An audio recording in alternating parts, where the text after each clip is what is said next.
Namaste, everyone. Welcome back to our 6th session of Soundarya Lahari. We will explore the first sloka today.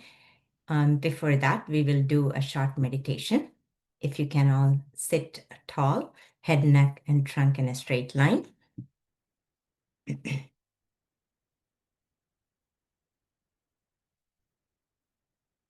Closing your eyes.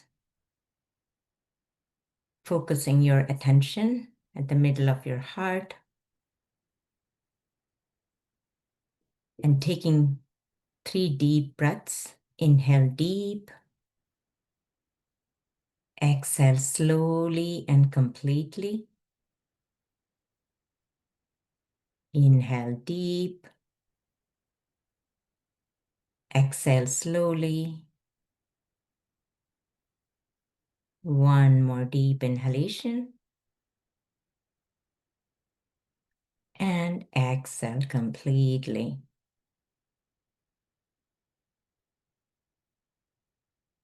Keeping the eyes closed, we will do the Dhyana slokam for the Rūpa Dhyana, visualization meditation.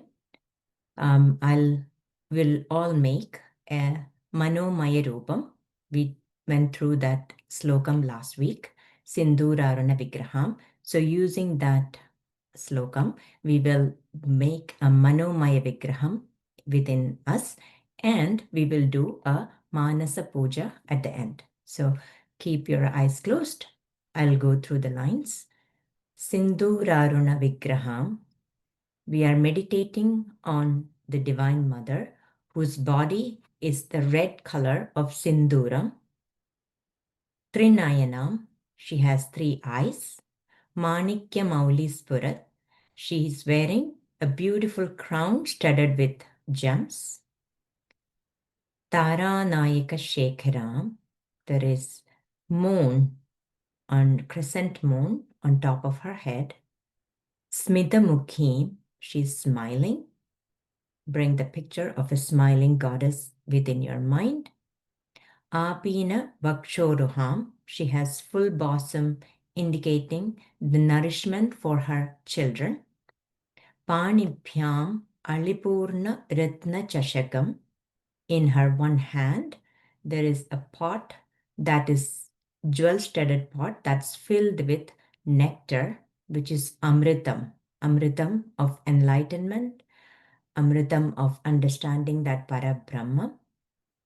That amritam is there because of there are nectar, there are bees buzzing around the nectar. So there is some dynamic action happening. So just imagine a pot filled with nectar and bees are surrounding that pot. Palam Bhipradim, the other hand has a red colored lotus flower. Saumya, beautiful. Ratna Ghatastarakta Charanam, her holy feast is resting on a pedestal that's also made with gems. So we have a Manomaya Vigraham within us. Now we will do a Manasa Puja, which is offering our Panchabuddha to the Mother Goddess. So start with Jalam. So we will offer Jalam representing the Jala Tattva. The next, mentally, you offer Gandham, sandal paste, representing the Prithvi Tattva. Third, we are offering Pushpam, the flower, representing Akasha Tattvam. The next, imagine offering Dhupam, incense aroma, representing Vayu Tattvam. The next, Deepam, a lighted lamp representing Agni Tattvam. And finally, we are offering the Naivedyam, the food also mentally, to this Manomaya Vigraham. Stay with that for a few more moments.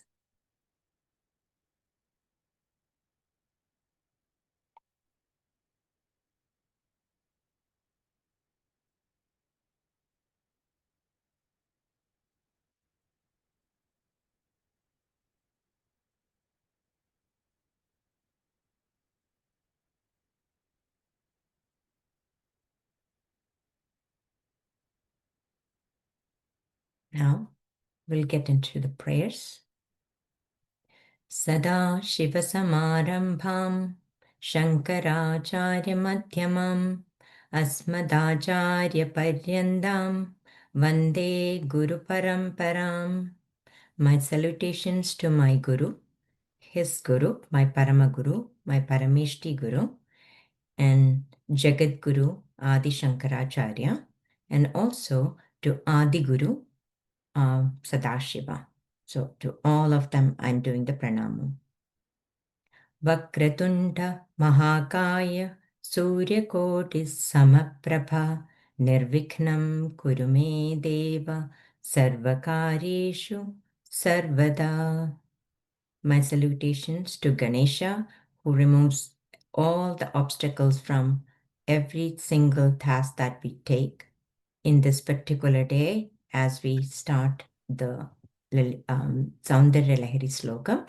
We would request Ganesha to remove all the obstacles in learning this slokam, 100 slokams.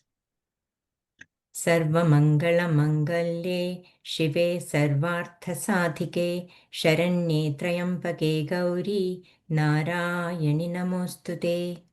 Om Shri Matre Namah. You may open your eyes. Welcome back, everybody. So I am so excited to start the first sloka of Soundarya Lahari today. So I will first show you the sloka, and I'll first chant the sloka and then show you the sloka, and then we'll go into the meaning. So this is how it goes.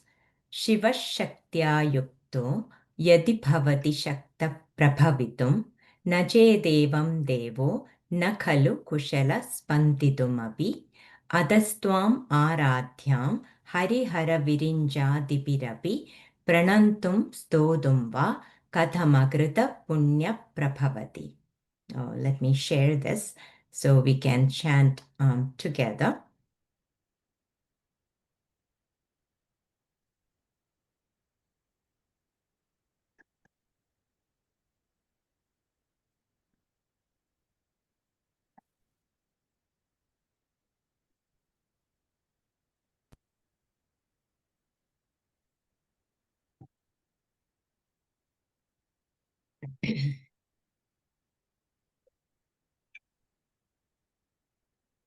Great.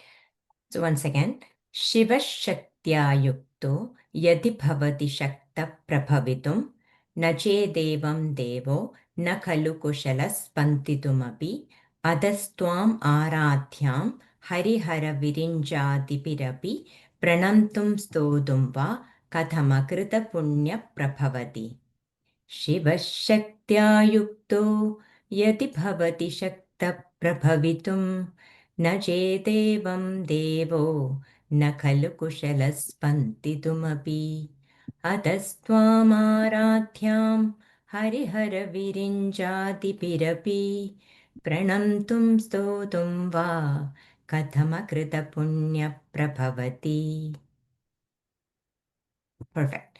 So we'll go through the meaning first, and then we'll go to the details of the meaning. So first, the word meaning. First says Śivaḥ śaktyā yukto.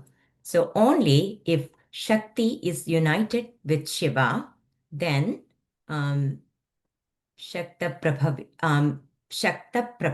Prabhavam is manifestation of this entire universe. Entire Panchabhudam creates the prapancham. We talked about that. So only if Shiva is united, yukta, united with Shakti, then only the entire manifestation is possible. So unless Shiva, Shakti is joined with him, Shiva is not capable of creating this prapancha. That's what it means. Next one, naje devam devo na khalu kushala spanditumapi. Forget about the universe, right? If that doesn't happen, if Shakti is not united with Shiva, na khalu kushala spanditumapi. It's not even able, Shiva is not even able to do the spandana. So not even a vibration is possible if Shakti is not united with Shiva. Next one, Adastvam Arathyam Harihara Virinja Dipirapi. Who are all worshipping Devi, Hari, Hara, Virinchi, Adi. So Hari is Viṣṇu, Haran is Shivan. Again, that Shiva is not different. That Shiva is different from the original Shiva we mentioned. We'll go the detail. And then the third one is Virinchi. Virinchi is Brahma. Brahma, the Lord Brahma. Virinchi, Adi. Adi means we talked about three, and then Adi is etc. So all these people responsible for Srishti Sthiti Samharam, they and beyond that, they are all doing the worship of our Devi. Then the last one is Pranamtum Stodum Va Katham Agrida Punya Prabhavati.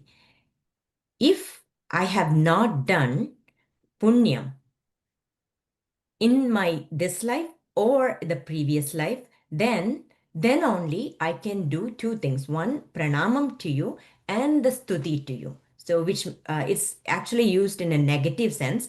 If I have not done the punyam or meritorious act in this life or the previous life, I will not be able to do the pranamam to you, Amma. So that's the last line. So there are three main topics here. One, it's saying that only if Shiva is united with Shakti, then the Spandanam and the entire universe is possible. The second is I have done some punyam in the past. That's why I'm able to do or pranamam and stuti to you, Devi, and that Devi who is being worshipped by who are all Hari, Hara, Virinji, and all again more people. So they are worshipping you, Devi. So that's the word meaning or the letter the sentence's meaning. Now let's go into the deeper. So first one, this particular sloka, the first sloka, is the subject matter of the entire 100 sloka of Soundarya Lahari. So you can think of like in the olden days, we don't have the contents, the glossary, and the highlighting and all of that. So a method that is adapted by the authors during that time who is writing things not even they didn't even have paper, so in the palm leaf they're writing, so they made sure that that first sloka is telling kind of the content of the entire the book. So this is actually the subject matter of the entire book is listed in this first sloka. So the entire thing is all about Shiva Shakti creating the prapancha. And then we'll go into detail. So let's take the first part where Shiva Shaktiya union. So Shiva, there are two Shivas incoming in this one. One is the Haran and the Shiva at the beginning. So we talked about this during the explanation of the Prapancham, the metaphysics of Tantra metaphysics, how Shiva, along with Shakti, is creating the universe. We went through in detail. So just a quick summary. So Shiva is that inert consciousness or Parabrahmam, which is Nirakara Nirguna Rupam. And that one is the same thing that Vedanta calls the Brahman. Parabrahma Surupam. So it is inert. It by itself doesn't act or doesn't do anything. But he has his Shakti. Along with the Shakti, what does Shakti do? Shakti creates or transforms or make it appear into whatever we see around us. So that first spandanam is how she is creating this universe. So we talked about Shiva, then Shakti, along with that power of creation that is called Shakti, she creates that first vibration. From that first vibration, the tanmatra for the Panchabhūtam are created. And this is actually the condensation, you can say in a way that condensation of the Shuddha Chaitanyam into more and more condensed stage is what the Panchabhūtam. So if you take the Akasham, the tanmatras are less condensed. So as you move from Akasha is the medium that the thoughts travel, the ether we see everywhere is what is Akasha. And that Akasha is a lot more distributed, so to speak. And then if it condenses again, it goes into the next Panchabhūtam, which is Akasha Vayu. Vayu is a little bit more thicker. Of course, Vayu can travel everywhere, but not as fast as our our thoughts travel. So that's the next one. So again, it condenses the form. The next one is the Agni. Agni by its own always travel upward, right? So it condensed it. And the fourth one is again it condensed is more of water. Water can go into only sideways and downward is what water can go, and it is getting, now we can see that it's getting heavier as we speak because it's getting more condensed. And then finally, anything that is solid is in Prithvi Tattvam. So it is not Bhumi as such, but anything that is solid is in that Tattva. So that is where we said, okay, from that initial vibration, the Pancha Tanmatras are formed, and from the Panchabhuta Tanmatras formed, and from the Tanmatra, the Panchabhutams are formed, and anything and everything that we see around, including us, is made of the Panchabhutam. So that's how the Prapancham is formed.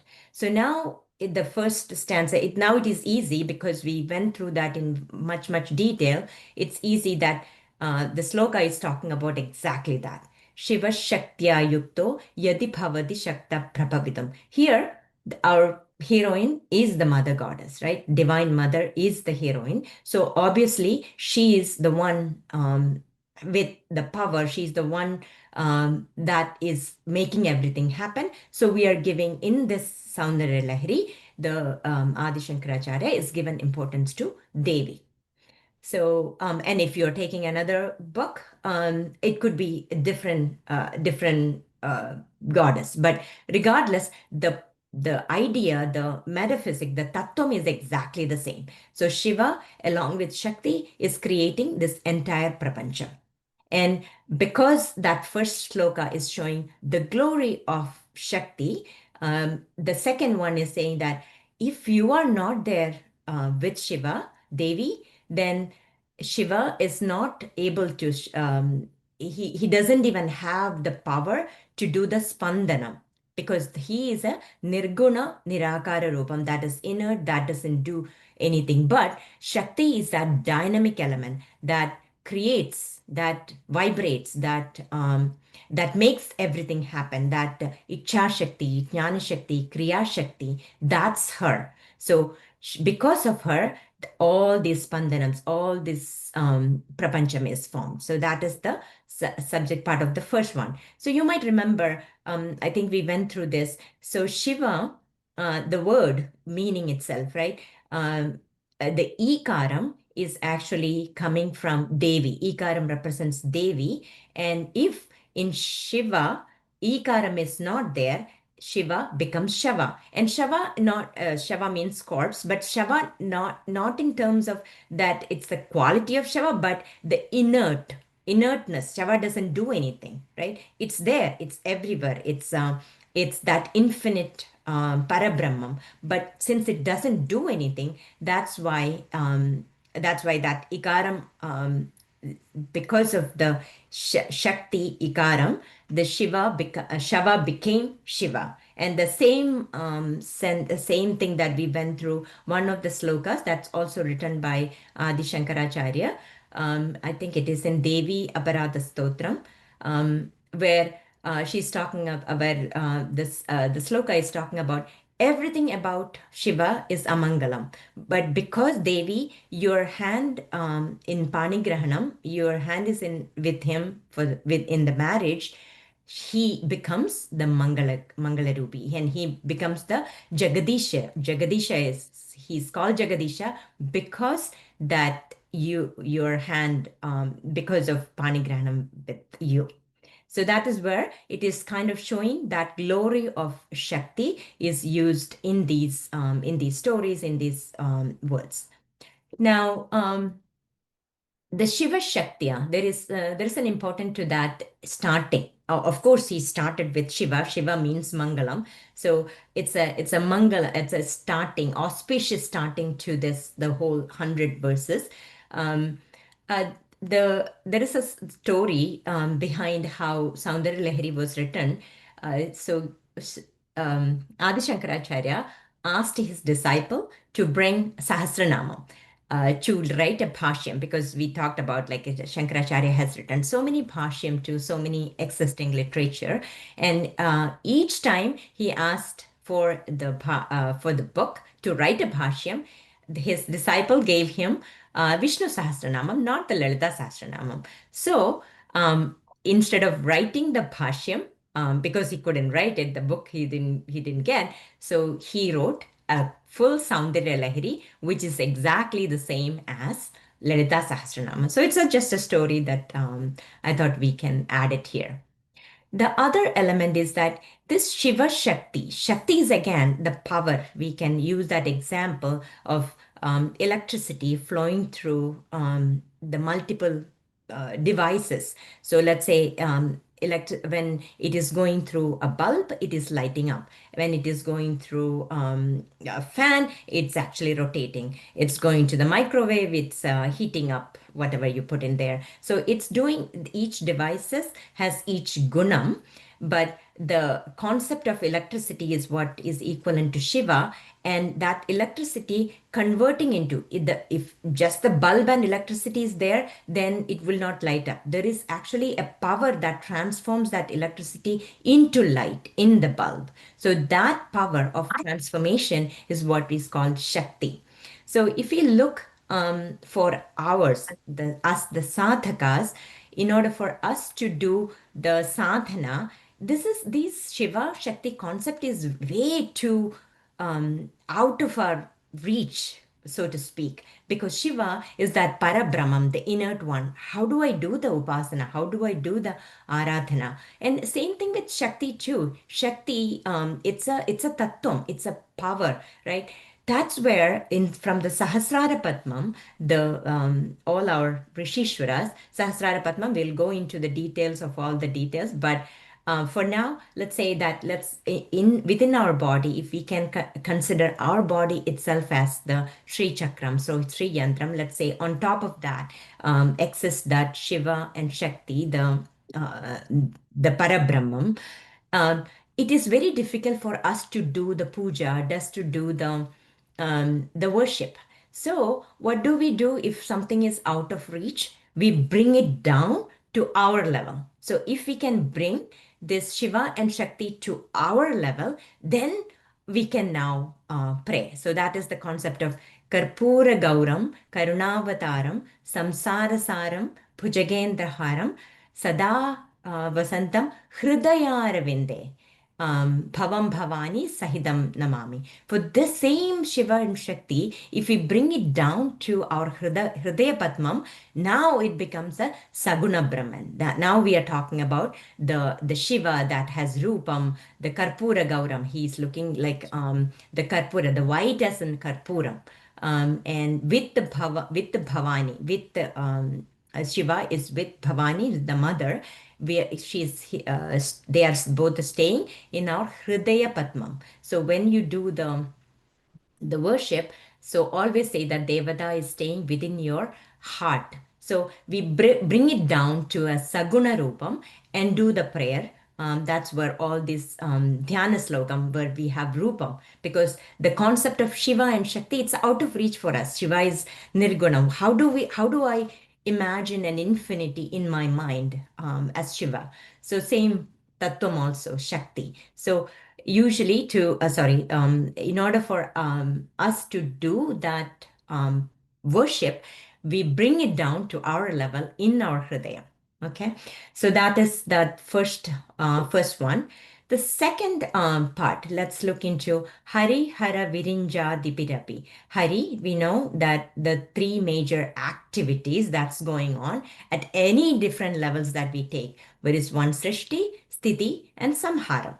So if you take even within our body, so there is a new cells are constantly forming. There is a srishti, and the existing cells are always getting maintained. All the organs are functioning. So there is this titi, and then there is the samhara. Our cells are like dying on a regular basis. So that layam is happening. And then if I take an example of me, that I was born on a particular day, there is a srishti, and now Mother Earth and Mother Goddess is maintaining me. That is through Hari, and that is being maintained. And one day I know for sure that I will be gone. I will be dying. So that is the samharam. So there is this samharam. And if we take into the prapancham itself, so now the prapancham is there, the galaxy is there, all everything, and even within that there is always that the stars are forming, stars are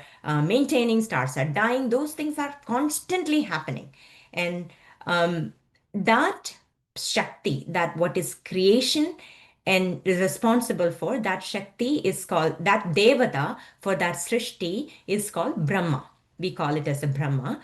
And the sthiti is Hari, Viṣṇu, and Haran is responsible for the third action, which is the dissolution, layam, or destruction. So those are the three major actions that's happening in and around us. So that's why she has mentioned the three major one, and then Adi. Adi means like there are etc. So who are they? Indra, Agni, Varuna, Vayu. So there are so many. So there is a devata for everything for us. So what does that mean is that for there is an action, that action happens because of the Shakti. Shakti is providing them the power. That's why all these actions are happening. So this is kind of showing that superiority of mother, superiority of Shakti. So Hari Hara Virinja Dipirabi. So they are doing, what does this mean? That they are doing the worship of the mother, because mother is giving them that capability to do these actions. The last one is showing Pranamtum Stotum Va Kathama Krita Punya Prabhavati. Let's talk about that for a minute. You're all sitting here, coming here. I would say an hour, over an hour, you're sitting here. There are so many better things to do than listening to me and Rajesh for this one. But you still came here.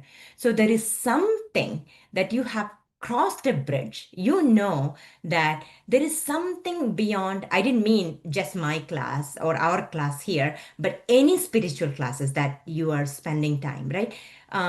You have time. You should have spent time in seeing a movie or binge watching the series, anything that you would have spent time, but you didn't do that. The reason you came in here is because you know that there is something beyond our daily activity of getting up, doing the work, taking care of kids, and making kids, and taking care of kids, and eating food. There is something beyond that. You right now consciously know, and you're seeking that. And sorry to break that to you, that bridge that you crossed, it's a one-way bridge. So until that you see, you get what you're seeking. So now you know, and that is where spirituality happens. You cross the bridge where spirituality happens, where you know that there is something else beyond what I'm doing on a daily action. So once that is crossed, you never go back, because it will always be there in the back of the mind, and you will try every single way. The sadhana could change, the goddess could change, the god could change, the methodology could change, all that thing change, but your thirst to get that final destination, that will continue. It maybe that will happen in this lifetime, maybe that will happen in a 10 different lifetime, but that will continue. So that's what it's mentioned here. So you have done something in this life or the previous life as punyam, and that punyam is actually making you to do the.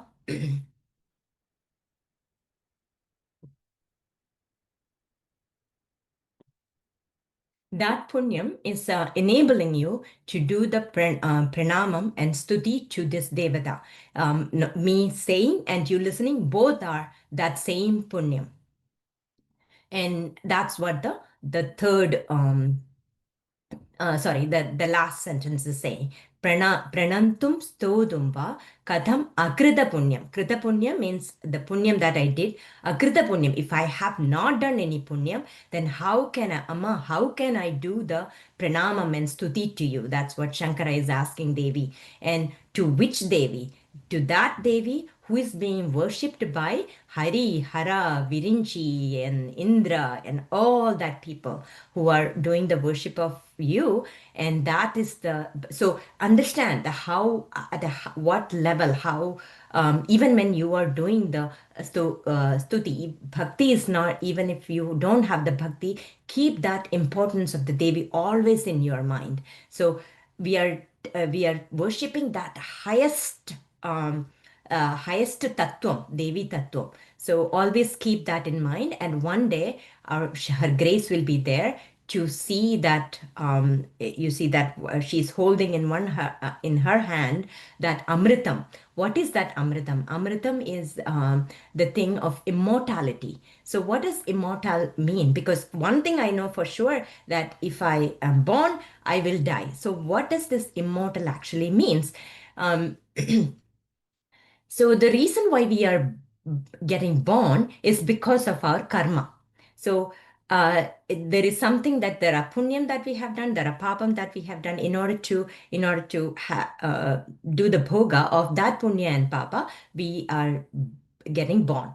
But once we born, and in let's say, if we understand that we are always that parabrahma. It's not that there is a time that we are not. There is always, but we don't realize that. So let's say, if because of the sadhana we get that chitta shuddhi and chitta sthiti, and our mind is pure and reaches a point where we get that jnanam of the tattvamasi, and we understand that we are nothing different, that Shiva, or that Parabrahman, where there is no difference between. So now I become Shiva. I am that Shiva. So I recognize that. So once I recognize that, I don't have to take a birth in a body again. So the immortal actually means that once I become Shiva, once I become Shuddha Brahman, or it's a wrong word to say become, because you already are. It's that once I realize that, then we are always living. We are then now Satchidananda Rupam. We become that Chidananda Rupam. Then there is no birth for us. Only if we are born, then we die. So here we don't have to take a birth again. So because we are ever existing that consciousness. So that is what is meant by immortal. So once we recognize that, we will hold, we will be experiencing the amritam from her hand. She is holding in one of her hands. She has that nectar. Holding that amritam is what we will get if we continue with the upasana of. The upasana, again, the upasana itself will not give you the enlightenment. Upasana will make our mind and our buddhi ready by chitta shuddhi and chitta sthiti, and then the jnanam will come within us.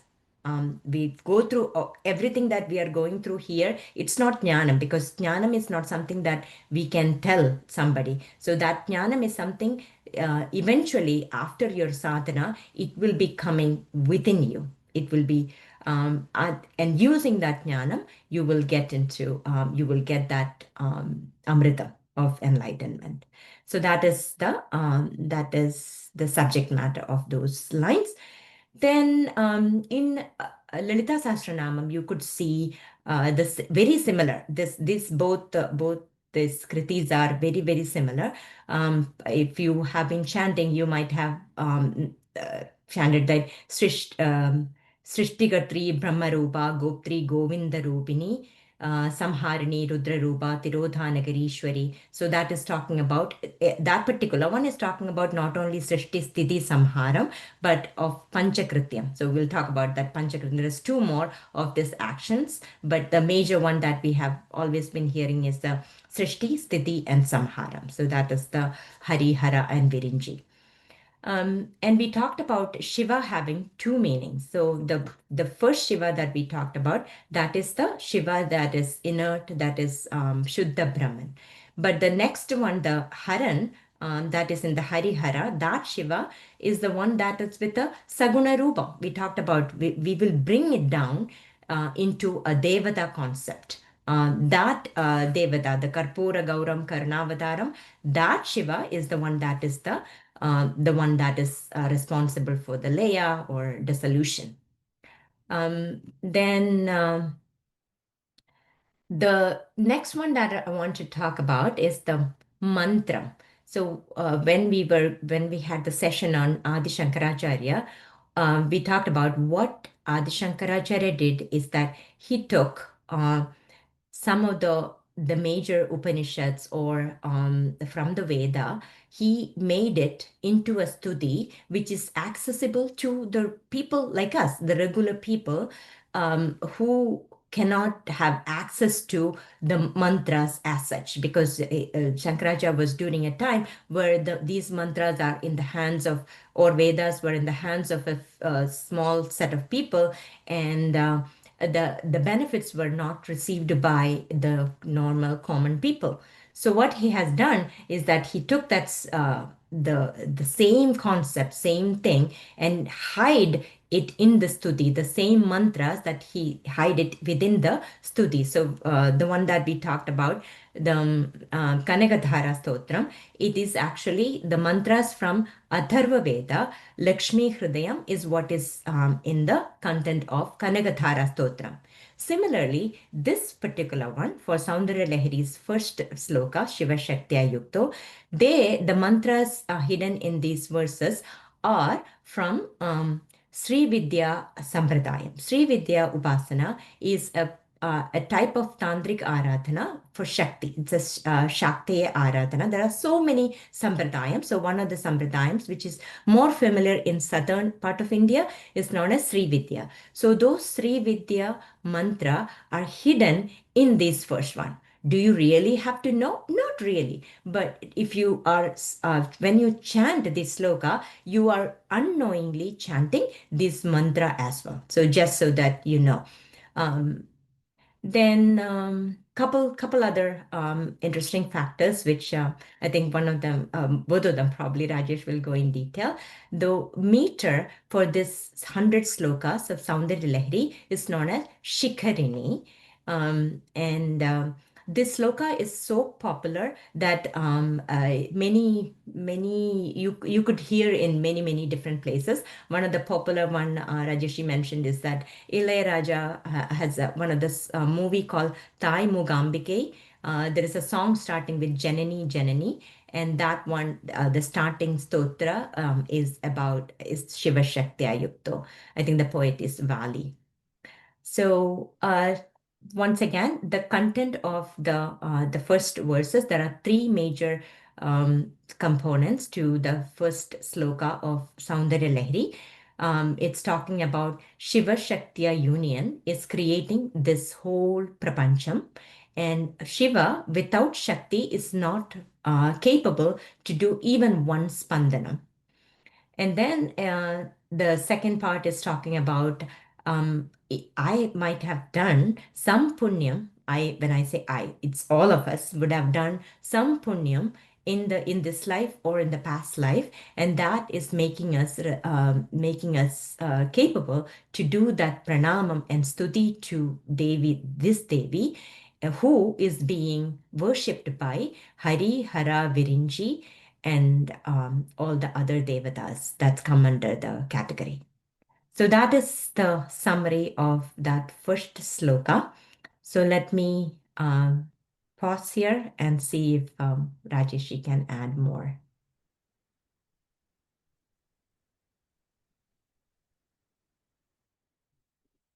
Thank you, Gina. That is Great, you already covered most of the points.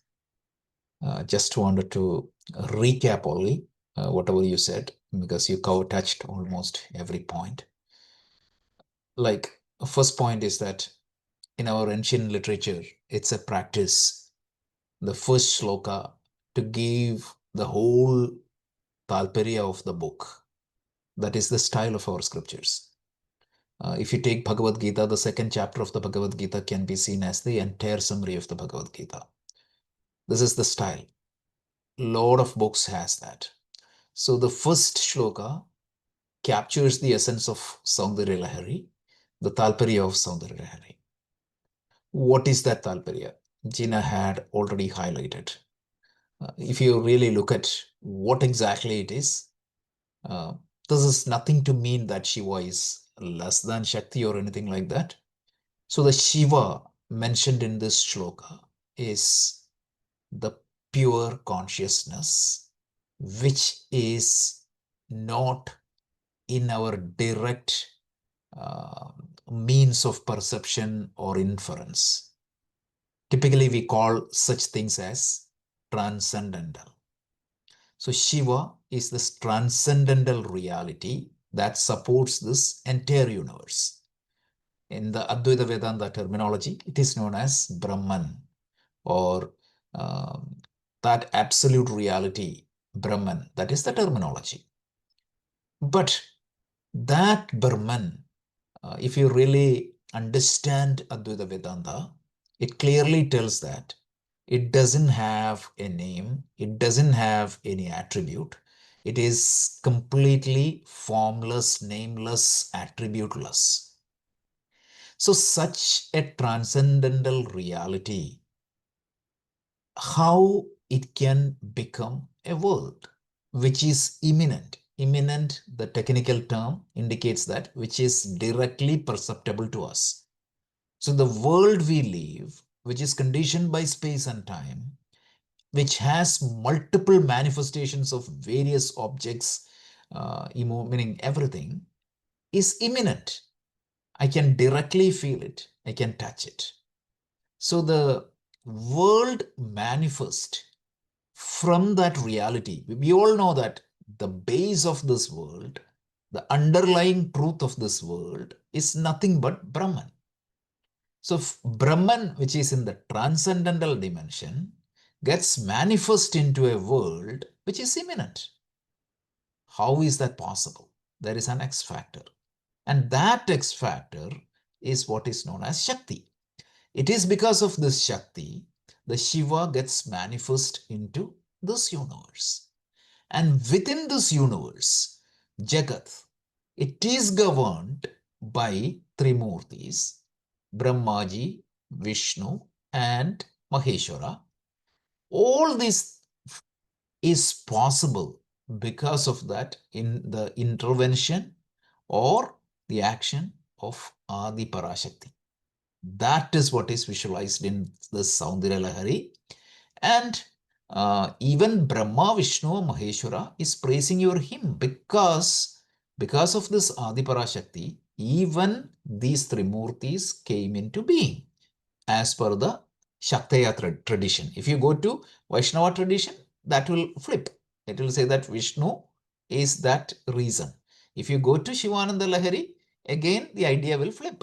But the whole idea is the absolute reality Brahman came into being because of a power or a Shakti, and that Shakti is worshipped as Adi Parashakti here.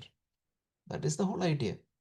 So even Brahma, Viṣṇu, Mahesha, even for them to function, you are absolutely required, because without you, the governing power of the universe will not come, because Brahman is meaning nameless and formless. So even Brahma and Viṣṇu and Maheshwara, they are dependent on you for their existence. How can I talk about myself? Even for me to open my mouth and praise you, your grace is needed. That is another way of looking at this shloka. And the whole Soundarya Lahari is an exploration or is an inquiry to understand that Shakti. Because when you understand that Shakti, you can reach out to that ultimate reality Shiva also. That is another way of looking at it. Second thing, this whole Soundarya Lahari is written in a meter called Shikharani, as Jina said. Shikharani. What is the subject matter of this subject? The book Devi, Parvati. And who is Parvati? As per the Purana, son of Himavan. Shikharyan means mountain. Shikharani means I was using the word son, daughter of mountain. That is one way of looking at it. And also it can mean that this particular meter is beautiful. It has 17 syllables per line, and there are 4 lines. And there is a very well defined structure, like where you need to have the Guru, Alpaprana and Mahaprana. How to pronounce that? There is well defined rules. We don't want to go to that level of details. But anybody interested, if you ping, we can post that rules. That is how you chant. That is how you pronounce. That is very well defined. And this is a very popular meter used in expressing devotional literature. And this is a little bit longer than the Anushtup which you use in Bhagavad Gita. So because of that, more ideas can be communicated. That's another point. Those are the 2 points I want to add. Back to you, Gina. Great. Thank you so much, Rajesh. So today we will also go through some of the sadhana element of it, right? We will see this sloka one more time, and then you have been doing the sadhana of the other 2, 97 and 27, if I'm not wrong.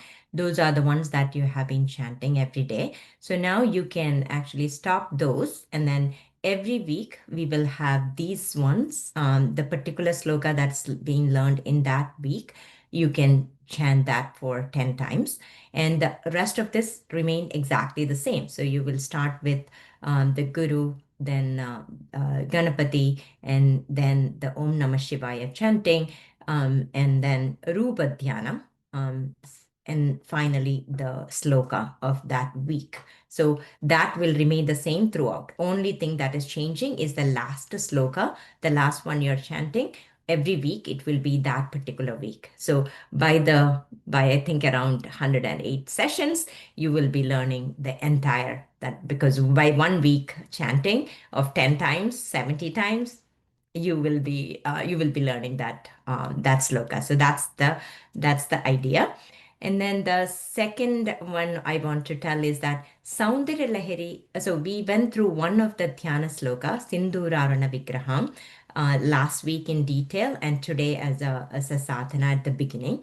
I would like to continue that same Dhyana sloka for this one as well, even though Soundarya Lahari has couple of Dhyana slokas. I will mention that one of the Dhyana sloka in here, and then the other one, the one is starting with Lauhitya, and the other one starting with Bhūmau. So we'll go through one of them in this because we will not have time, and also it doesn't have to be any Dhyana slokam can be used to meditate Devi. So you can use any of them. So I just want to let you know that there are other 2 Dhyana sloka that's available for Soundarya Lahari. So I will share the screen so you can chant with me. So one more time, we'll go through the sloka. The sloka number 1 is talking about the glory of Shakti.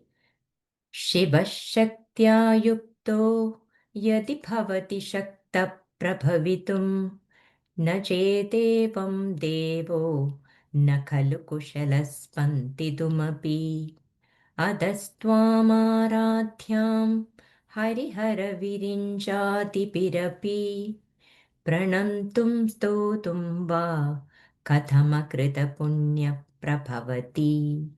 So that's the first sloka. So we'll go into the details of the sadhana. So we'll do the Guru first, Ganesha, then mantra. Today, just for practice, we'll do 3 times, but I would highly recommend you to go through the 108 times every day. It doesn't take that much time, just Om Namah Shivaya. And this is the reason why we wanted to do all this is to do the Chitta Sthiti and Chitta Shuddhi. And that is what all these mantras will help. We went detailed on and how these mantras are helping. Then we did the Dhyana slokam, Sindūra Navīkṛham. So this one, this Om Namah Shivaya, when you're chanting you are paying attention to the vibrations that's creating within you, whether you are chanting out loud in Vaikari, or Vaikari itself can be multiple, right? Like a completely sound is coming out. Then whispering, if you're saying like a whispering, that is a different one. And then you can actually move just the lip, but you won't, the sound is not coming out, just the lip can be moved. And then the next layer is that your tongue is moving but the lips are not moving, and then it's completely in mentally, right? In that there is no movement in the lips, there is no movement in the tongue, but there is in your mind you're chanting, regardless of whichever way you are doing. For the beginners, it will be easy to do the japam with the Vaikari sound. As you get expert in chanting or in doing the meditation, you can actually move into a mental chanting. But regardless of whatever methodology you take, there will be vibrations created in your body. Now, contrary to popular belief, that vibration, usually we think that when we do the Vaikari, the sound form, that's when the vibration will be more, but that's actually not true. It will be the other way around. As you go, the vibration is more, because we are entering into more and more subtle element. So that's one thing to pay attention. And then the Dhyana slokam, we went detail on the Dhyana slokam. And finally, the first slokam of Soundarya Lahari. I know I want to open up for the question to, probably we will have the other Dhyana slokam we'll go through next week. So why don't we take a few minutes just to do this sadhana, just the mantra only 3 times, and Dhyana slokam and the slokam only 1 time. So you can sit straight, chant with me mentally. Gurur Brahma, Gurur Viṣṇu, Gurur Devo Maheshwara, Gurur Sakshat Parabrahma, Tasmai Shri Gurave Namah. Vakratunda Mahakaya, Suryakoti Samaprabha, Nirvikhnam Kurume Deva, Sarvakaryeshu Sarvada. Om Namah Shivaya. Om Namah Shivaya. Om Namah Shivaya. Now, Dhyana slokam. And when you do the sadhana, do the Dhyana slokam followed by Manasa Puja. I have sent the material.